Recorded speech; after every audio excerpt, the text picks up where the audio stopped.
यह आपके सामने पूरा का पूरा नोटिफिकेशन है, इतने मोटे पन्ने में।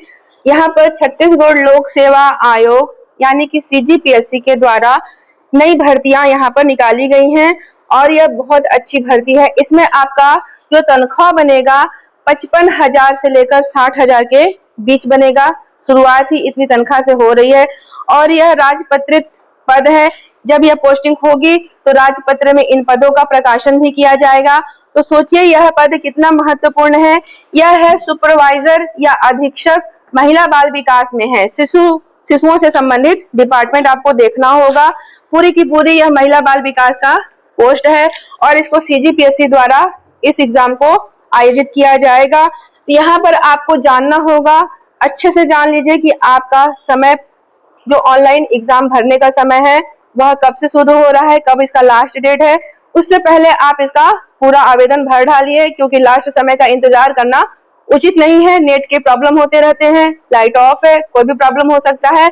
और इसका एग्जाम डेट देख लीजिए और इसमें जो एग्जाम में भरने वालों की शैक्षणिक योग्यता क्या क्या होगी। सबसे पहली बार यहाँ पर क्या हो रहा है कि लॉ के जो विद्यार्थी हैं, जिन्होंने लॉ की पढ़ाई की है, जो ग्रेजुएट है लॉ में, उनके लिए भी यहाँ पर स्थान है, यहाँ पर वो भर सकते हैं। तो लॉ वाले भी अब आ सकते हैं इसमें। चलिए, और एक बात और, इसमें ऐसा मत समझिएगा कि महिला बाल विकास का है तो सिर्फ महिलाएं ही भरेंगी। इसमें बाकायदे पुरुषों का भी इसी में पूरा सीट है। तो यानी कि इसमें महिला और पुरुष दोनों एग्जाम देने के लिए योग्य हैं। और दूसरी बात है कि जो दिव्यांगता की बात की गई है, तो दिव्यांगता के लिए अलग से कोई आरक्षण की बात नहीं की गई है।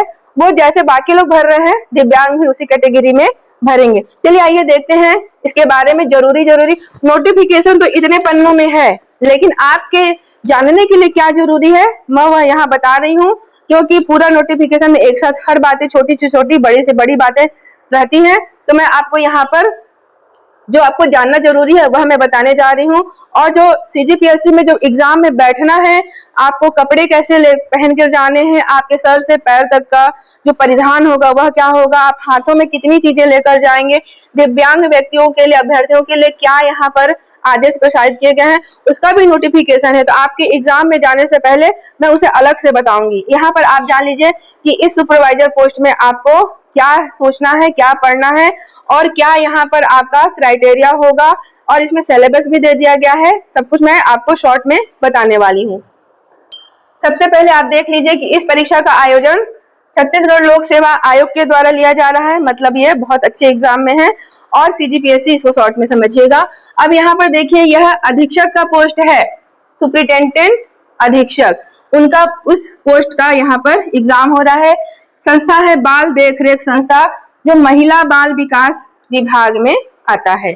अब इसमें जो ऑनलाइन भरने का तारीख चालू हो रहा है टुडे, यानी कि 10 अक्टूबर 2025। देख लिए यहाँ पर 10 अक्टूबर 2025 की दोपहर 12 बजे से यहाँ पर वेबसाइट ऑन हो जाएगा। और इसका लास्ट जो समय है वह 8 नवंबर 2025 की रात्रि 12 बजे से पहले आपको इसको भर लेना है। पर आप इस लास्ट डे का क्यों इंतजार करोगे? लास्ट डे में ऑनलाइन का कुछ मतलब दिक्कत आ जाए, फॉर्म भरने में सर्वर डाउन रहे या फिर बहुत लोग भरते रहते हैं तो कुछ भी प्रॉब्लम आ सकता है, लाइट ऑफ रहे, तो आप इससे पहले एग्जाम फिल कर लेना। और ये 8 नवंबर है, मतलब 1 नवंबर को राजकीय दिवस मनाया जाता है, वह समय समझ लो कि उससे पहले आप यहाँ पर भर लेना। थोड़ा पानी दो तो।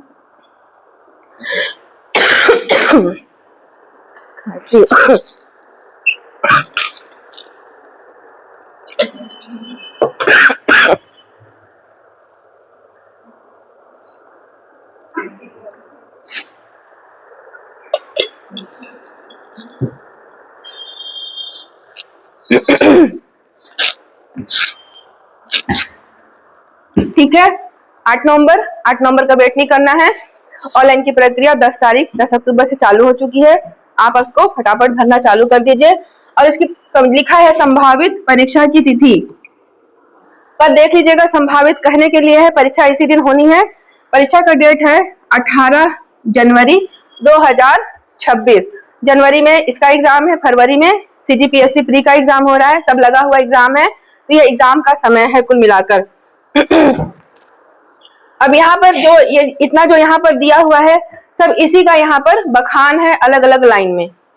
देखिए जो पद निकाले गए हैं उन पदों का यहाँ पर अलग अलग एरिया बांटा गया है।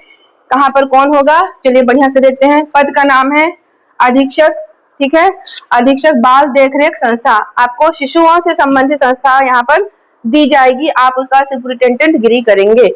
अब यहाँ पर जो है अनारक्षित जो जनरल आते हैं वहां पर 23 पद है, 23 पद है, अनारक्षित में 23 पद है और अनुसूचित जाति में 6 पद है। टोटल की बात हो रही है। और यहाँ पर अनुसूचित जनजाति में 18 पद हैं और यहाँ पर अन्य पिछड़ा वर्ग में 8 हैं। अब यहाँ पर आप देख लीजिए कि इसी में आपका ये जो दिव्यांगता निःशक्त जनों की बात की गई है, अलग से पोस्ट की बात नहीं की गई है, डैश छोड़ दिया गया है। इसका मतलब ये भी इसी में शामिल होंगे। अपनी कैटेगरी देख लेंगे कहां पर है आप। अब यहाँ पर महिलाओं की बात आती है तो छत्तीसगढ़ का कुल रिक्तियों की वर्गवार संख्या में से केवल छत्तीसगढ़ के स्थानीय निवासी महिलाओं के लिए है। जो छत्तीसगढ़ की स्थानीय निवासी है महिलाओं, उनके लिए यहाँ पर आरक्षण का प्रावधान किया गया है। मतलब जो यहाँ पर अदर होंगे वो 6 महिलाएं होंगी और जो अनुसूचित जाति में 1 महिलाओं का पोस्ट है, यहाँ पर अनुसूचित जनजाति में 5 महिला अभ्यर्थियों के लिए यहाँ पर जगह है और अन्य पिछड़ा वर्ग में 2 के लिए यहाँ पर जगह है। इसका मतलब इतना तो महिला पोस्ट आपका छत्तीसगढ़ की मूल निवासी के लिए आरक्षित हो गया। जितने बच्चे हैं वो यहाँ पर पुरुष आ जाएंगे। इसका मतलब महिलाएं तो भर सकती है, महिलाओं की अलग बात कर दी गई है और जितने बचेंगे उसमें पुरुष भरेंगे। तो यहाँ पर मेल एंड फीमेल दोनों के लिए पोस्ट है, प्लस दिव्यांगतों के लिए भी, जो दिव्यांग जन है उनके लिए भी यहाँ पर पोस्ट है। इसलिए आप सभी भर सकते हैं, इसमें बकायदे भरिए, पढ़ रहे हैं एक पोस्ट आप अपना यहाँ पर लेना सीखिए। और उसके बाद इसका कुल पोस्ट मिलाकर हो जाएगा 55 पोस्ट पर यह निकाला गया है। और इसका जो वेतन स्तर है वह है, देखिए लेवल 9 में आ जाएगा और इसका 4300 ग्रेड पे है। यहाँ पर 4300 ग्रेड पे है। यहाँ पर जो बाबू का जो होता है 1900 से शुरू होता है, उसके बाद 2400, 2800 कितना ऊपर है देखिए, देख रहे हैं 55 से 60 हजार का यहाँ पर स्केल चालू हो जाता है शुरुआत में ही। और उसके बाद चलिए आगे चलते हैं।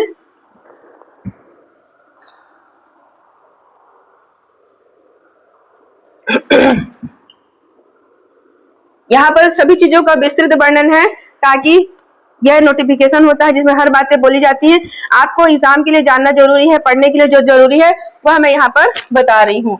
यहाँ पर दिव्यांग जनों के लिए 3rd नंबर पे बोला गया है कि दिव्यांग जन के आरक्षण हेतु अधीक्षक बाल देखरेख संस्थाएं के पद को शामिल नहीं किया गया है। देख रहे हैं आरक्षण हेतु आरक्षण नहीं दिया गया है, बस ये बोल रहे हैं, लेकिन भर सकते हैं। दिव्यांग सर्टिफिकेट का आरक्षण नहीं है, वो कॉमन रूप से यहाँ पर भरेंगे, उनके लिए भी सीट खुली हुई है। यहाँ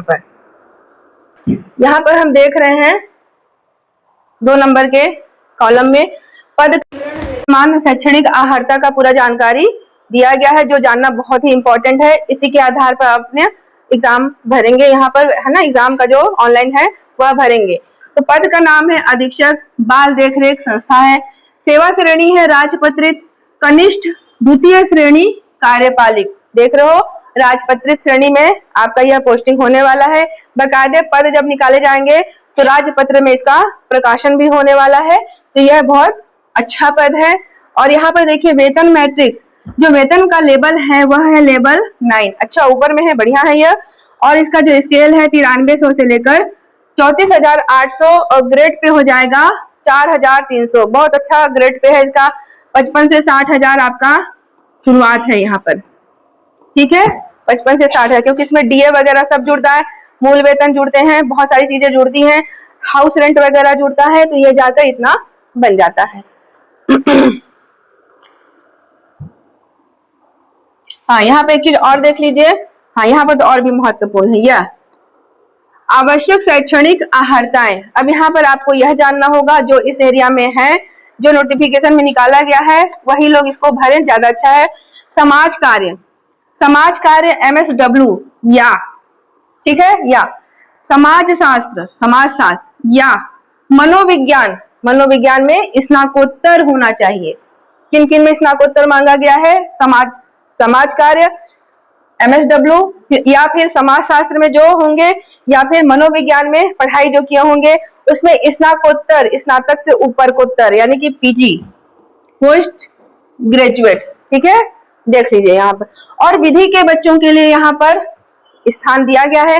जो विधि में स्नातक है, विधि में जो पीजी कर चुके हैं, पीजी नहीं केवल ग्रेजुएट है ना, तो विधि जो यहाँ पर विधि में जो लॉ में ग्रेजुएट हो चुके हैं वो यहाँ पर भरने के लिए एलिजिबल है। तो यह सब्जेक्ट देख लीजिए, समाजशास्त्र है और समाज कार्य है और मनोविज्ञान के क्षेत्र में जो यहाँ पर होंगे वह अपना देख लेंगे, यहाँ पर उनके लिए है। और लॉ के जो यहाँ पढ़ाई कर चुके हैं उनके लिए है।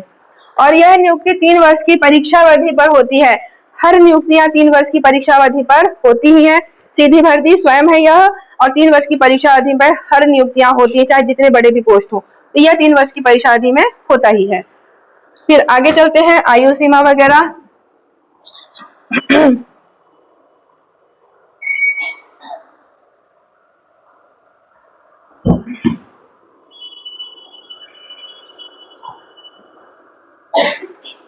देखिए यहाँ पर आयु सीमा की बात की गई है।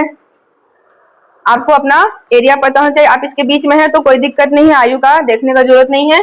जो लास्ट में चल रही है या शुरुआत जिसकी हो रही है एग्जाम भरने की, वह ध्यान देंगे।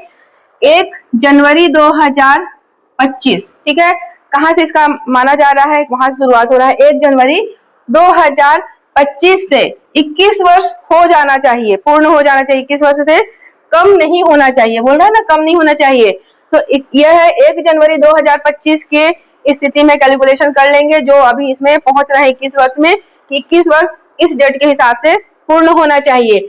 और जो अदर जितने हैं भारत, देखिए यहाँ पर छत्तीसगढ़ राज्य से बाहर के व्यक्तियों को भी यहाँ पर फॉर्म भरने की अनुमति दी गई है। किसी भी राज्य से कोई भी भर सकता है, यहाँ पे खुली जो आवेदन है वह चल रही है। छत्तीसगढ़ तो भरेंगे ही, जो विद्यार्थी छत्तीसगढ़ के तो भरेंगे ही, साथ ही अदर आपके स्टेट कहीं से भी जो भरना चाहते हैं वह भी भर सकते हैं। 30 वर्ष रखा गया है, ठीक है यहाँ पर। और उसके बाद बहुत सारी छूट देते देते लास्ट बताया जाएगा कि कहाँ पर क्या हो रहा है। तो यहाँ पर देख लीजिए कि अधिकतम यहाँ पर 21, न्यूनतम यहाँ पे 21 वर्ष हो रहा है, और अधिकतम अगर जाएंगे तो 40 वर्ष पहुंच जाएगा। यह छूट कुछ मिलाते हुए 40 वर्ष तक जाने वाला है।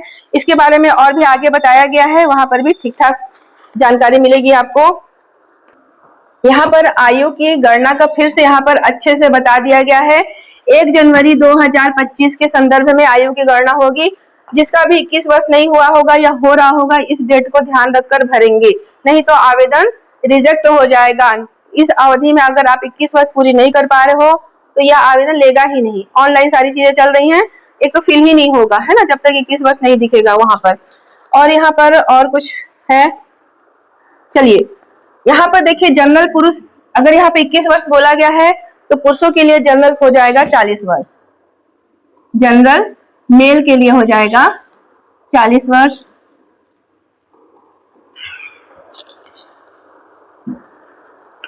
और जो छत्तीसगढ़ के निवासी नहीं है वो अपना जान लेंगे, जो निवासी नहीं है, जो निवासी नहीं है यानी कि जो अदर स्टेट से भर रहे हैं, उनका जो उम्र सीमा है 21 वर्ष से 30 वर्ष, 30 वर्ष। और जो छत्तीसगढ़ के निवासी हैं,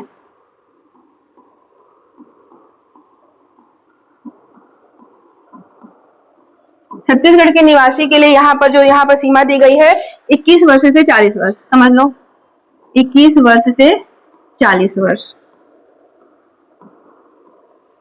ठीक है। और जो एसटी एससी हैं, एसटी एससी ओबीसी महिला, इनका सारा छूट होते हुए भी, सारे छूट का कैलकुलेशन करते हुए भी 45 ईयर लास्ट, ठीक है। जो एसटी में आते हैं देख लीजिए, जो एससी में आते हैं वो देख लीजिए, जो ओबीसी में आते हैं, और जो महिला हैं उनको, छत्तीसगढ़ का निवासी है उनको 45 ईयर लास्ट है। सभी एग्जाम में 45 ईयर होता है, इसमें भी है, ठीक है। यहाँ पे देख लिया आप लोग, यहाँ पे क्लियर हो गया। अब आगे चलते हैं, इसको भरने वाले आप लोग अच्छे से ध्यान दीजिएगा। अपने प्रमाण पत्र भी यहाँ पर एकदम परफेक्ट रखिएगा। आपके पास क्या क्या होना चाहिए वह प्रमाण पत्र, निवास प्रमाण पत्र, निवास, छत्तीसगढ़ का निवासी मांग रहा है ना, तो निवास प्रमाण पत्र तैयार रखिए। और जाति प्रमाण पत्र, क्योंकि जाति में ST SC OBC को यहाँ पर प्राथमिकता दी जा रही है, 45 वर्ष की छूट भी दी जा रही है। तो स्थायी जाति प्रमाण पत्र जो नहीं बनवाए हैं देख लीजिएगा, लगेगा भाई। आप यहाँ पर तो भरोगे, उसका नंबर वगैरह भी भरना पड़ता है जाति प्रमाण पत्र का, प्लस जब आपका यहाँ पर पोस्टिंग हो जाएगा तो सारे प्रमाण पत्र का वेरिफिकेशन भी होगा। और उसके बाद आय प्रमाण पत्र भी जब आपका यहाँ पर नियुक्ति हो जाएगा तो आपके मतलब आय प्रमाण पत्र आपका तो नहीं लगेगा, पर जो महिलाएं हैं उनके पिता का लगेगा आय प्रमाण पत्र, ठीक है। ऐसे करके वहां पर आय प्रमाण पत्र के बारे में है, लेकिन वो पोस्टिंग के बाद की बात है, तो यहाँ पर लगने वाला है। और यहाँ पे एक चीज और ध्यान देंगे, जो कर्मचारी हैं किसी भी पद पे किसी विभाग में जो काम पे लगे हुए हैं, नियोक्ता के अंडर में काम कर रहे हैं, तो वो क्या करेंगे, अनापत्ति प्रमाण पत्र NOC अपने विभाग में आवेदन भरने के समय ही इसको अपने विभाग में अनापत्ति प्रमाण पत्र के लिए आवेदन दे देंगे, क्योंकि वहां पर आपको यहाँ पर जानकारी देनी होगी क्या आप छत्तीसगढ़ के किसी कर्मचारी हैं, छत्तीसगढ़ के कर्मचारी हैं, तो आपको हाँ और ना में टिक भी लगाना है। जब आप ऑनलाइन भरेंगे तो वहां पर बकायदे यहाँ पर ब्लॉक बने होंगे, क्या आप छत्तीसगढ़ के कर्मचारी हैं, किसी संस्था में कार्यरत हैं, तो है तो हाँ देना पड़ेगा।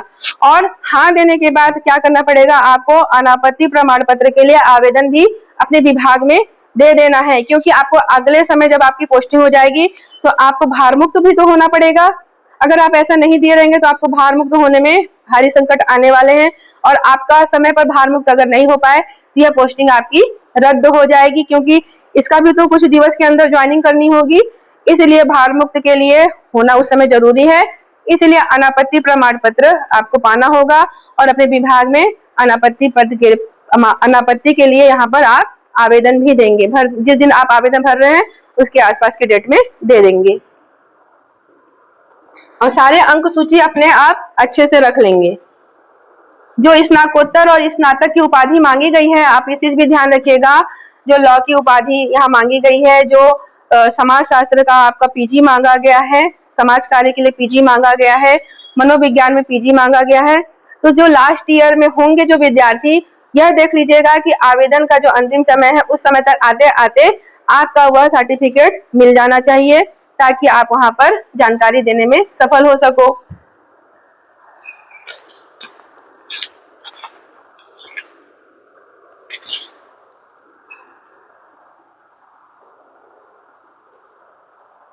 ये देखिए यहाँ पर नियोक्ता का अनापत्ति प्रमाण पत्र नोटिफिकेशन में रहता है, CGPSC प्री भी आएगा, उस समय भी आप भरोगे तो जो कर्मचारी होंगे वह अनापत्ति प्रमाण पत्र के लिए आवेदन कर दिए रहेंगे।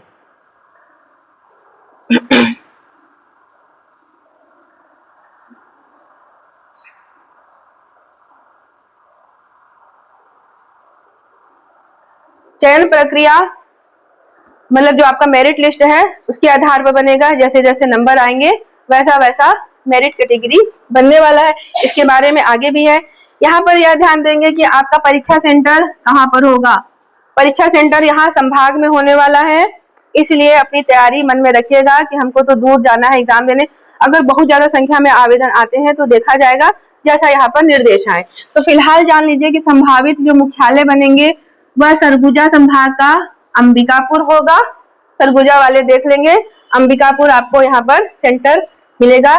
बिलासपुर, यहाँ पर बिलासपुर संभाग में बिलासपुर, दुर्ग में यहाँ दुर्ग है, बस्तर में यहाँ पर जगदलपुर है, और यहाँ पर रायपुर सेंटर है। तो यहाँ पर संभाग स्तर पर आपका एग्जाम कंडक्ट होने वाला है। और यहाँ पर शुल्क के बारे में जान लीजिए। शुल्क लग रहा है लेकिन शुल्क की वापसी भी हो जाएगी। बहुत सारे विद्यार्थी अभ्यर्थी ऐसे होते हैं कि फॉर्म तो भर देते हैं पर क्या होता है, आते नहीं हैं। तो ऐसा रोकने के लिए यहाँ पर शुल्क की व्यवस्था की गई है, ताकि आप एग्जाम अगर भर रहे हैं तो एग्जाम को नहीं देते हैं तो यह पैसा उनका वापस तो नहीं होगा क्योंकि वो आ ही नहीं रहे हैं, लेकिन जो यहाँ पे एग्जाम दे रहे हैं उनका यहाँ पर शुल्क वापस हो जाएगा। सारा चीज ऑनलाइन भराएगा यहाँ पर, ठीक है। जो यहाँ पर जनरल कैटेगरी में है, अदर यहाँ पर जनरल कैटेगरी में देख लीजिए, नहीं यहाँ पर क्या बोला गया है, यहाँ पर जो छत्तीसगढ़ के निवासियों के लिए बोला गया है और ST SC OBC जो श्रेणी में आते हैं उनके लिए यहाँ पर 300 है, ठीक है, 300 है। और जो यहाँ पर शेष श्रेणी है जो छत्तीसगढ़ के बाहर के निवासी हैं उनके लिए 400 है, जनरल वालों के लिए भी 400 है। तो इस तरह से आपने देख लीजिए, परीक्षा आप दीजिएगा, देने के बाद यहाँ पर वापसी हो जाना है। तो ये यहाँ पर व्यवस्था की गई है। अब यहाँ पर यही बोला गया है कि आप जब इंटरव्यू में उपस्थित हो जाते हैं तो भी मिल जाएगा, कुल मिला के एग्जाम में बैठना जरूरी है। यहाँ पर अगर आपसे कोई त्रुटि हो जाती है फॉर्म भरने में, तो त्रुटि सुधार के लिए भी यहाँ पर समय ओपन होगा। उस समय आप यहाँ पर त्रुटि सुधार कर सकते हैं। त्रुटि सुधार में क्या, जैसे कि लिंग मेल फीमेल भरने में त्रुटि हो गई, जन्म तिथि के संबंधित त्रुटि हो जा रही है, मूल निवासी का त्रुटि हो गया, जल्दी अचानक किसी ने गड़बड़ भर दिया, ठीक है, निःशक्त जन है और कुछ और भर दिए। यहाँ पर भूतपूर्व सैनिकों की जो प्रविष्टि होती है उसमें कुछ गलतियां भरते समय हो गई, तो त्रुटि सुधार के लिए भी ऑप्शन खुलेगा, वहां पर भी आप कर सकते हैं। क्योंकि अक्सर क्या होता है कि आप तो हड़बड़ी में भरवा देते हो, लेकिन बाद में लगता है कि ये चीजें तो गलत भर आ गई हैं, अब कैसे होगा एग्जाम में, अगर हम पास हो जाते हैं तो हमारा तो यहाँ पर दिक्कत होने वाला है। तो त्रुटि सुधार का समय देख लेंगे उस समय भरवाते समय। यात्रा का भुगतान, भाई आप जो जाते हो परीक्षा देने तो आपको टीए उस समय मिलता है, यात्रा जाते हो ना, तो आपका जो ओरिजिनल टिकट है, बस टिकट है, वह रख लेंगे। उनको वहां पर टिकट का जो व्यय होता है आने जाने का, वह गवर्नमेंट के द्वारा दिया जा रहा है छत्तीसगढ़ के मूल निवासियों के लिए है पर, ठीक है। यहाँ पर एसटी एससी ओबीसी जो यहाँ पर आ रहे हैं, छत्तीसगढ़ के मूल निवासी हैं, वह परीक्षा या साक्षात्कार में उपस्थित हो रहे, परीक्षा में भी आप जा रहे हो तो भी मिलेगा, पास होने पर साक्षात्कार में भी जा रहे हो तो भी मिलेगा यहाँ पर। तो यहाँ पर क्या करना है, आपका वास्तविक टिकट बस की टिकट, ट्रेन की टिकट जो है आपका, वह रख के वहां पर दिखाएंगे और इसका फॉर्म भी भर लेंगे। ऑनलाइन इसमें फॉर्म भी दिया रहेगा, ऑनलाइन जब देखेंगे ना तो ये टीए भरने का फॉर्म भी रहेगा, साथ में उसको भी लेकर जाना है, अपनी टिकट लेकर जाना है। आधार कार्ड तो आप लेकर जा ही रहे हो एग्जाम में, तो आधार कार्ड या फिर अपना परिचय पत्र दिखाना ही होगा, तो अब यहाँ ओरिजिनल लेके एग्जाम में हाल में जाना है, ठीक है।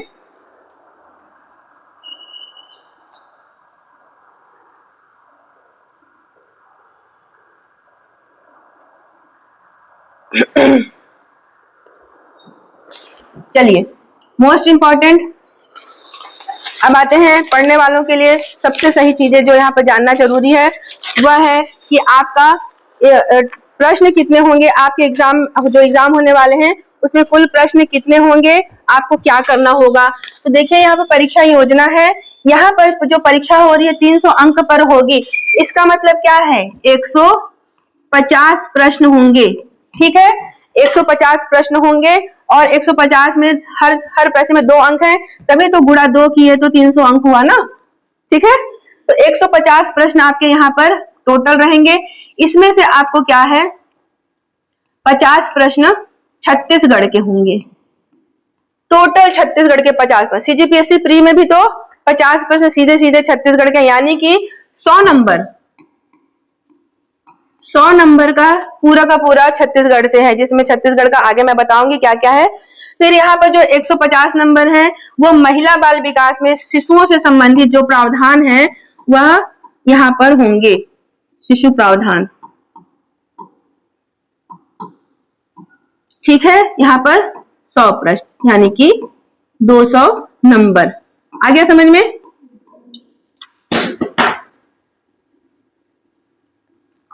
अरे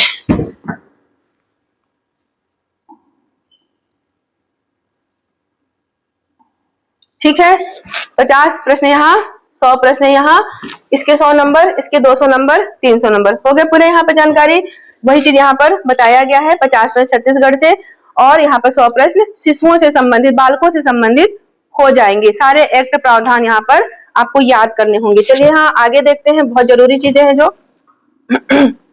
जो प्रश्न आपसे पूछा जाएगा वह वस्तुनिष्ठ रहेगा, ठीक है। वस्तुनिष्ठ, एक प्रश्न का 2 नंबर रहेगा, आपको 4 ऑप्शन मिलेंगे, उसमें से आपको टिक लगाना होगा। और जो गलत होगा उसमें क्या होगा, 1/3 दिख रहा है यहाँ पर, 1/3, 1/3। जब आप गलत कर लोगे किसी का तो 1/3 इसका जो कटौती है अंक का वह होगा, अर्थात 0.67 ऐसा कटने वाला है। एक प्रश्न पे गलत होने पर और सही होने पर 2 नंबर मिलेंगे। तो ये वस्तुनिष्ठ पूरा है, यहाँ पर देख लीजिए, यहाँ पर बहुत अच्छे से आपको ध्यान देकर टिक लगाना है। चलिए अब यहाँ पर आते हैं,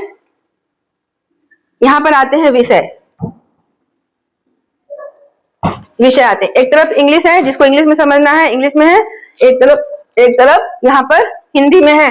तो आपका जो यहाँ 50 प्रश्न जो आने वाला है, यानी कि 100 नंबर, वो यहाँ पर सीधे सीधे छत्तीसगढ़ के सभी चीज है। यहाँ पर छत्तीसगढ़ का इतिहास है और जो छत्तीसगढ़ के आंदोलन है जितने हैं यहाँ पर इतिहास टोटल, ठीक है, ये पूरा इतिहास है, पूरा का पूरा इतिहास।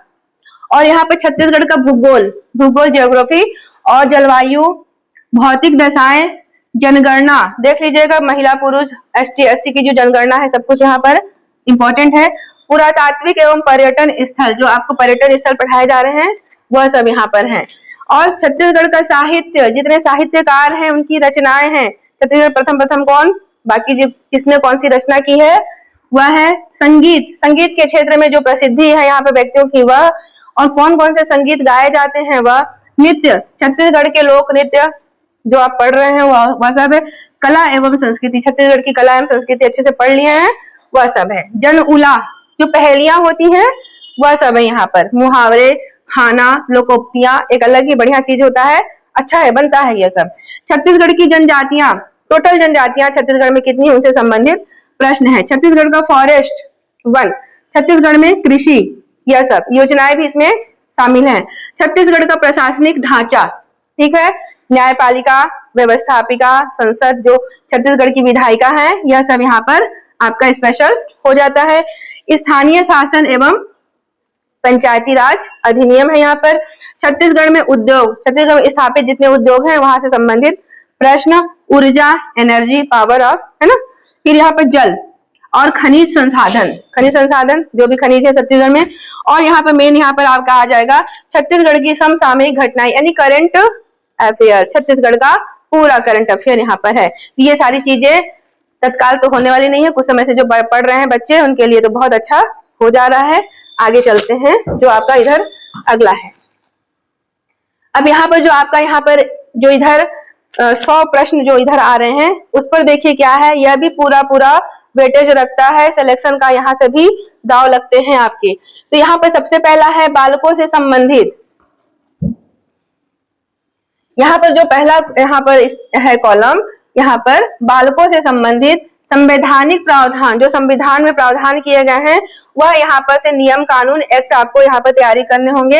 ये पूरा यहाँ पर देखिए पूरा उससे संबंधित हो जाता है। आप यहाँ पे देखिएगा कि सूचना का अधिकार अधिनियम 2005 अमीन पटवारी में भी पूछा गया है और इसमें भी पूछा गया है, CGPSC में पूछा जाएगा। कुछ सेक्शन तो हमेशा पूछे जाते हैं। और यहाँ पर जो पूछा गया है ना, महिला बाल विकास पर्यवेक्षक का पद निकला था, उसमें भी यही लगभग पूरे थे सिलेबस। फिर अगला है यहाँ पर बाल कल्याण एवं विकास के संबंधित यहाँ पर प्रश्न का सेक्शन रहेगा। यहाँ पर देख लीजिएगा, कुपोषण वगैरह, एनीमिया वगैरह है, बहुत कुछ दिव्यांगजनों के लिए यहाँ पर प्रावधान है, वैसे तैयारी लगेगी यहाँ पर। फिर यहाँ पर आते हैं बाल संरक्षण एवं देखभाल, मिशन वात्सल्य योजना, जो योजनाएं चल रही है उससे संबंधित यहाँ पर आ जाएगा। ये देखिए यहाँ पर बाल संरक्षण नीति, कुछ यहाँ पर चाइल्ड हेल्पलाइन नंबर वगैरह है। यहाँ पर बाल विवाह मुक्त छत्तीसगढ़ अभियान ऐसे करके दिया है। अब यहाँ पर जो यहाँ पर है बाल मनोविज्ञान, इसलिए मनोविज्ञान के छात्रों के लिए यहाँ पर बताया गया है, क्योंकि यहाँ पर मनोविज्ञान से संबंधित, क्योंकि बच्चों से संबंधित आपको भावनाएं भी वहां पर देखनी है, तो यहाँ पर मनोविज्ञान का क्षेत्र रखा गया है। काउंसलिंग भी करनी है तो काउंसलिंग के सब्जेक्ट में है यहाँ पर। फिर यहाँ पर आते हैं बच्चों के सर्वोत्तम हित में आपातकालीन सेवाएं। यह मतलब ये सब अलग से जरूर दिया है, लेकिन सब उसी में समाहित है। भाई हेल्पलाइन नंबर क्या है, सबको जानकारी है। हेल्पलाइन नंबर मतलब चाइल्ड हेल्पलाइन नंबर क्या होता है, बस ये मतलब इतना हाइड है, ये इसी में है सब कुछ, इसको ज्यादा सोचने की जरूरत नहीं है। तो इतना है आपका यहाँ पर सिलेबस है, देख लीजिए। इसकी तैयारी आपको यहाँ पर रखनी होगी। जो इधर के 100 नंबर हैं, इसका भी बहुत बड़ा वेटेज है। जो छत्तीसगढ़ की पहले से तैयारी कर रहे हैं वो तो बहुत अच्छा बनाने वाले हैं, और इधर की तैयारी आपको कर लेनी है। ऑनलाइन छाटो, यूट्यूब में छाटो, अपने बुक्स को पढ़ो, अपने दिमाग को बड़ा करो। बहुत सारी चीजें हैं जो आप देखते सुनते हो, वहां से भी बनने वाला है, पर किताबी भाषा में उत्तर क्या होगा वह यहाँ पर पढ़ना होगा। तो यहाँ पर आप अपने तैयारी बढ़िया करिए। और एग्जाम के लिए 2-2.5 महीने इसके लिए शेष रह गए हैं, और 2-2.5 महीने में आप अपना कैसे कैसे आप पढ़ाई का बांधोगे दिनचर्या वह देख लो और यहाँ पर पढ़ाई का शुरुआत कर दो। छत्तीसगढ़ तो आपके लिए बनने वाला है, पर करंट अफेयर नहीं छोड़ना है किसी को। करंट अफेयर डेली पढ़ना है, चाहे किसी भी एग्जाम में आप बैठो या ना बैठो, करंट अफेयर तो डेली पढ़ना है। अपने जीवन के कुछ हिस्सों में एक हिस्सा करंट अफेयर डेली रहेगा, ठीक है। तो अपनी अपनी तैयारी बढ़िया से करिए और एग्जाम फाइट करिए, कर दिखाइए कुछ, ठीक है।